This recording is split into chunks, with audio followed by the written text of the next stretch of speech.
bit outlandish, but if you think about it in the context of the format, really not that crazy at all. Yeah, and there's some benefit to having those cards game one because your opponent, it's just not on their radar that they're going to get hit with a race. They're not playing around it whatsoever. So even outside of trading 1-for-1 at a mana-efficient rate, the surprise value is also worth quite a bit. Rill will be doing battle here against Jose Munoz, who will start things off with a Temple of Malady. We'll see where the top card does go here in just a moment here for Jose. You saw Rill start off with a Temple of Triumph, so Temples to start things off, not much of a surprise there. Shivan Reef and a passing of the turn. Munoz will draw. Another Temple of Malady, little scry action. Top card will become the bottom one. And we'll go back Rill's way. Does Rill have a copy of Raise the Alarm? He does not, so we'll see what his third turn action will be. It looks like it will be a Rabble Master, and it is. Goblin token coming in. This is the starting point that this token deck would like to have, is just an uncontested Rabble Master. You know, the big question, of course, is do you want to, you know, we talked about with Monastery Mentor, you know, if we took a look a little bit ahead, this could have been a turn where Eric either played that, or he plays Rebel Master, makes Goblin Token, immediately puts pressure on the opponent. They're two different cards. Yes, and if Jose just untaps here and has a removal spell for the Rabble Master, this is a spot where Rabble Master is much better because Eric gets to keep his token at the end of the day. Just a Windswept Teeth and a passing of the turn, however, there for Munoz. Rill will draw a card. Fourth land is a Battlefield Forge. Eric looks like he does have a copy of Jeskai Ascendancy he can play right now if he'd like. Pretty good hand here for Eric. Also a copy of Lightning Strike. Looks like a second copy of Ascendancy too, so he'll start by playing Jeskai Ascendancy. That'll come into play. He'll have to pay one, of course, to cast it, thanks to the Shivan Reef. Our Rebel Master, as a fact, looks like it's going to go on the stack here in just a moment. See if Munoz has a removal spell. Looks like he does not, so another Goblin Token is going to come in. Does Rill have something maybe like Stoke the Flames to really have a heck of a turn?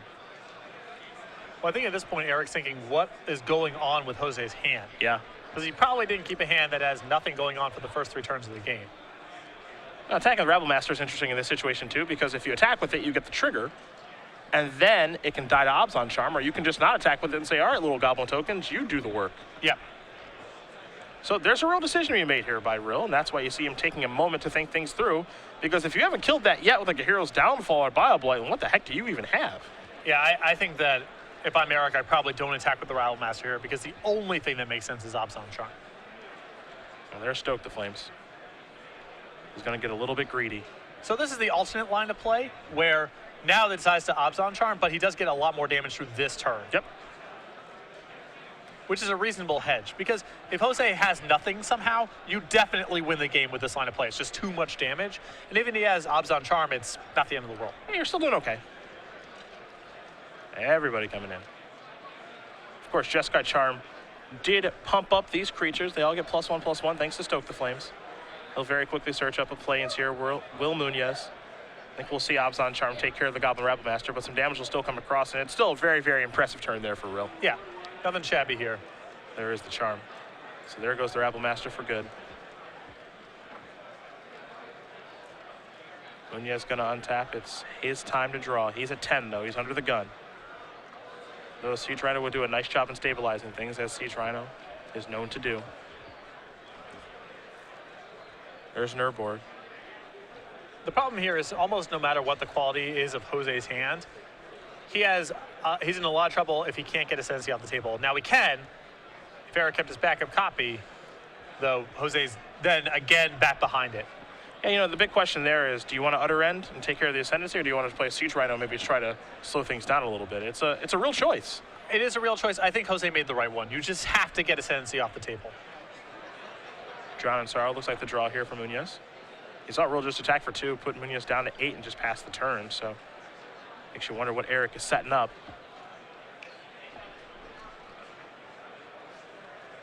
Here's Drown in Sorrow.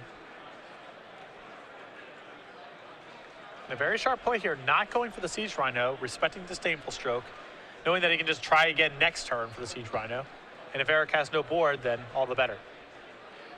Well, Drown in Sorrow works out well for Munoz. So here's land number 5 for Rill. Mystic Monastery and a passing of the turn. Munoz tapping 3 more mana, again refusing to play a 4-mana spell. Courser's going to come in, trigger, gain a life. He's up to 9. Of course, there's a huge draw for exactly the reason you just mentioned. Thoughtseize is a huge card to reveal too, because that can clear the way. Rill will draw, and it looks like another copy of Disdainful Stroke. Whirling Outburst in hand now as well. This is great sequencing from Jose, because if he cast the Siege Rhino into a Disdainful Stroke either of the previous turns, he almost certainly loses. Yep. And now he's in a great spot. Ascendancy here. Rill will pass the turn back. Munoz will draw the Thoughtseize, top cards, Temple of Silence.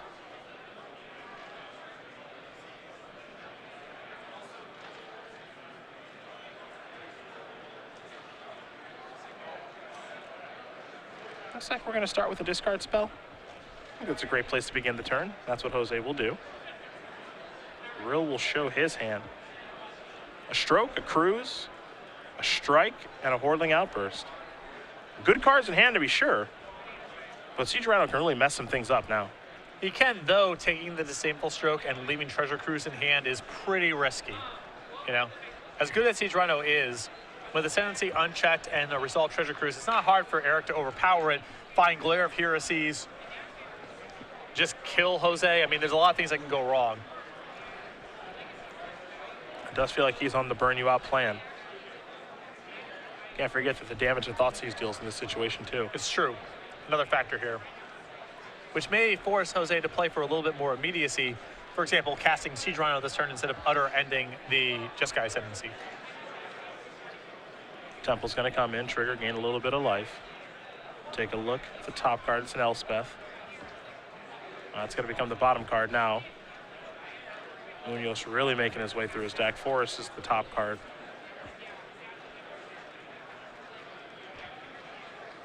By selecting the Disdainful Stroke, you have to imagine he's got some interest in getting Rhino on the table, though Sorin is an option. And a pretty good one, to be fair. Yeah, he gains the same amount of life this turn as he would with the Rhino. He's going to go with Utterance, so he had 3 4-mana options. Yeah. But as you mentioned, he would gain the same amount of life, and then Sorin puts a different spin on the game. Right. Lightning Strike in response to the Utter End. This to give Rill a better look. So discard a Battlefield Forge. Also sets him up to Treasure Cruise next turn, Yeah. which is a big deal. Rill draws a card. 5 cards there in the graveyard, so Cruise will be a 3-mana spell at this point. And he will go for a Cruise. So 3 cards coming here for number 19 on our Season 1 leaderboard here in 2015. Whirling Outburst among the cards that have been drawn.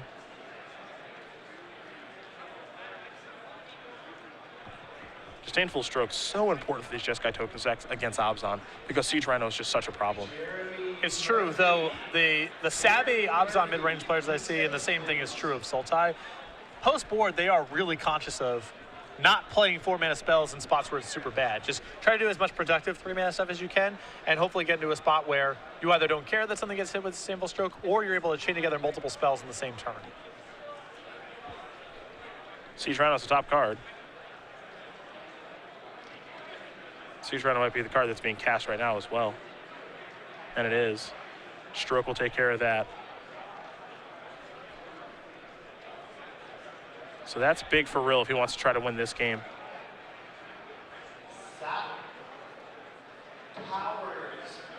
And you see Corsair hanging back on D. Well, respecting Rabble Master. Fair? Does not want to get hit. Completely fair. There's Whirling Outburst. And I think Eric Rill may have drawn another copy of Disdainful Stroke. He's just going to pass the turn back. And he has some timely top decks here for Rill. Yeah, if Elspeth or either of the Siege Rhinos resolved, Eric would be in a ton of trouble. So these are huge draws. A little bit more life gain. Thoughtseize the top card of the deck. We'll see how patient Jose is in this situation. Because you know he's going to cast something. The question is what? He's got these Breathe the Bones in his hand, too, that's not clear he can really cast. Rhino's going to get hit with a Stroke yet again. Huge to keep that thing off of the table. Here's 4 mana. That's a big one too. And this is where this deck gets so tough to beat, because if you have the ability to play 2 spells in 1 turn, it's very hard to beat Abzan mid-range. Yeah, absolutely. So Sorin does pump now. Can't forget that does last to the turn. I think that was another Disdainful Stroke. Although Eric also has a Sarkin, which is attractive in its own right. Yes, it is. But does not have the mana currently to play Sarkin and leave up Stroke. He's got to choose between one or the other. Mm-hmm.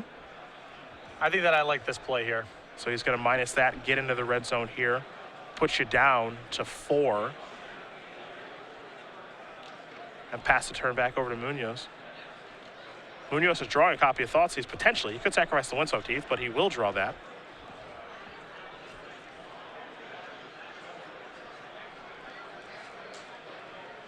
It does make you wonder if there's a way out in this situation. Sarkin having a huge role in the game. Sarkin, a card we haven't seen very much of recently. I think it's poised for a comeback, though. I think because so many of these decks are moving towards Sultai instead of Abzan, Stormbrush Dragon's got a little bit worse, and as a result, Sarkin gets a little bit better. Whirling Outburst going to bite the dust.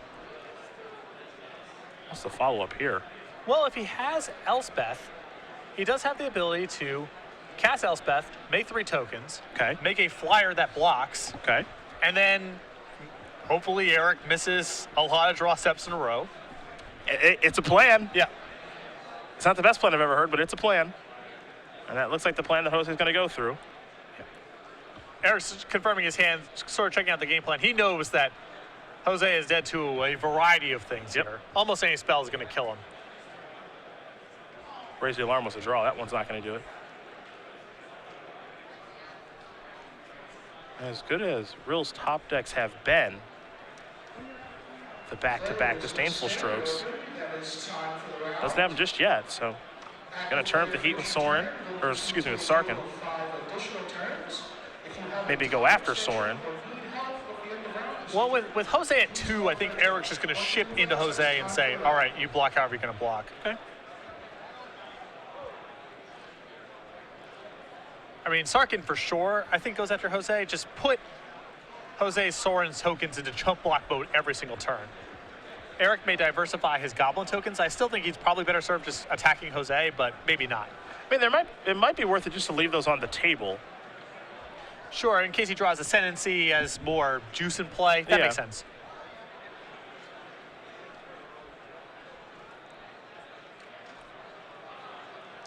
Munoz is down to 2. And he's trying to stay alive against this Sarkhan. The reason that I think I would have preferred for there to be an attack there is Jose has the option of saying, all right, I'm going to plus my Sorin and gain life. So if Jose trades his tokens for your tokens, that's probably net positive for you. Yeah, it's very close. To avoid that situation that you mentioned. It is very close. I mean, there's some small variables on each side. Him going up to 8 in this situation is a pretty big deal. And, the fact that he can say Elspeth first, make 3 soldiers, Sarkin up. Now all my soldiers get that bonus throughout not only my turn, but your turn as well. Yep. So this Raising Line that you have in your hand, even though Jose doesn't know about it, you can't use that profitably. And now if he makes the attack that you mentioned, where he ticks this up, gets his 6 points of life, Read the Bones is turned back on. Yep. Whereas if Eric attacks last turn and Jose makes some trades, then this line of play is much harder for Jose to execute. Because he, at the minimum, has to trade away 2 tokens. Yep. Maybe he goes to 1, but then he's only getting 2 life on the way back. And that's not enough to survive a Sarkin hit. And he's up to 8 now. 8's quite a bit. Here's a Raise the Alarm. So 2 soldier tokens will come into play here.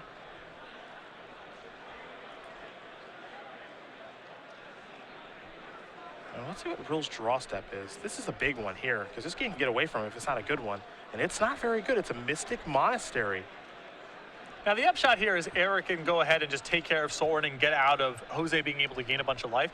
But that's quite a bit of cushion here for Jose. He's at 8. He's got an Elspeth in play, pretty close to being able to generate an emblem. He's got some life to play with. Eric's hand's not very good. And he's got Disdainful Stroke and Mystic Monastery. And Munoz knows about Disdainful Stroke too. And it looks like a Bile Blight may have been the draw. And if he's able to get to an emblem with a bunch of tokens in play, then he's got chump blockers for days. Yep. He has a lot of time. He also might just, it's possible he just ends up killing Eric because it's so much damage. Soldier tokens will trade. Sarkhan going to go down to 2. 3 more soldier tokens are going to come in. Just a passing of the turn. Back to Rill. Rill needs a good draw right now. Didn't get a great look at that one. But he's reaching for his graveyard, so I've got a feeling. Yep. That qualifies as a good draw. 3 cards coming for Rill. Rarely is there a bad time to draw Treasure Cruise, but now was one of the very best. Stoke the Flames among the cards that he has found. And now what gets mighty interesting is that Munoz does have a copy of Bob Light in his hand. Is he willing to use it to only take 1 point of damage as opposed to 4 points of damage as he is reaching? So looks, we know the answer to the question is yes. Yeah, I mean, you can't take it with you. Yeah. And it's very likely this results in death, so. It's a really, really heads-up play. That's a difficult play to make. Yeah, it's not easy to pull the trigger on it, but he knows there's a couple things going on here. There's the risk of him dying. There's the, what else are you going to do with this Bile-Blight this game?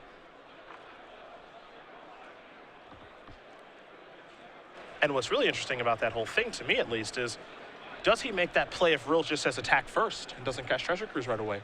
Cast Treasure Cruise after attacking. Well, part of the problem is that Eric needs to know what he's drawing to know if he needs to attack Elspeth or Jose. Sure. So Eric needs a little bit more information before he even knows where he's going to attack. By picking up that information, perhaps he gave a little bit away. 3 Goblin tokens going to come into play from Whirling Outburst. Either way, Munoz with a very, very smart play. Goes down to 7, not 4. Doesn't die to Stoke the Flames. Some passing of the turn here from Rill. Bile-Blight the draw. Oh, wow. That is a huge draw. I mean, that's all the tokens and the Sarkhan now, if Jose so decides. And how does he want to use Elspeth, too, is the question. It's at 7, threatening an emblem. Gonna make an emblem, it looks like.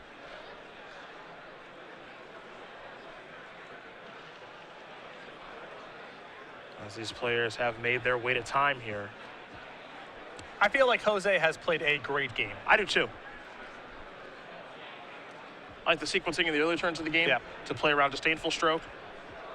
I like the cards that he played into Disdainful Stroke, forcing Eric to have it. Eric did, and he's still able to possibly win this one. I think it's possible he has too much Thoughtseize, Read the Bones type action in his deck.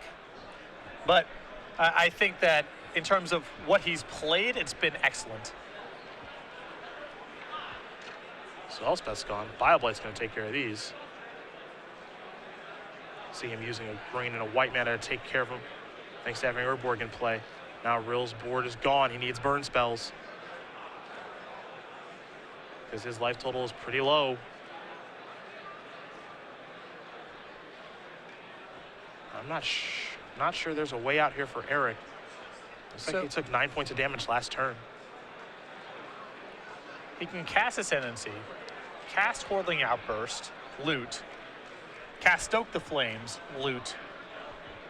And I think if his loots provide land plus another Stoke, it is possible. Or Lightning Strike. Or, I don't know if he has enough mana. I'm a little surprised at the concession there, because I think he had enough mana to do exactly what you mentioned. I mean, things would have to break his way It's incredibly low shot, but I think there might be a sequence of draws he can find there that lets him get out of it. I think so too. But either way, he couldn't find that combination. He's going to concede the game. So Jose Munoz is going to win this match here over Eric Rill. 2-1. Abzan midrange takes down Jeskai tokens.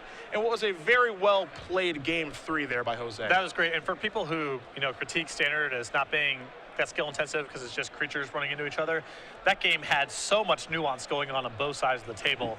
And I think Jose did, honestly, a better job of navigating it. I know that Eric is one of our top players and 19th ranked player right now, but I think Jose played the better game 3. I think so too. Yeah. I really do. So congratulations to him. He moves on to 2-0, defeating one of our named players here in the field in Eric Rill. Knobs on midrange does move on, as it oftentimes does here in Standard. Very good.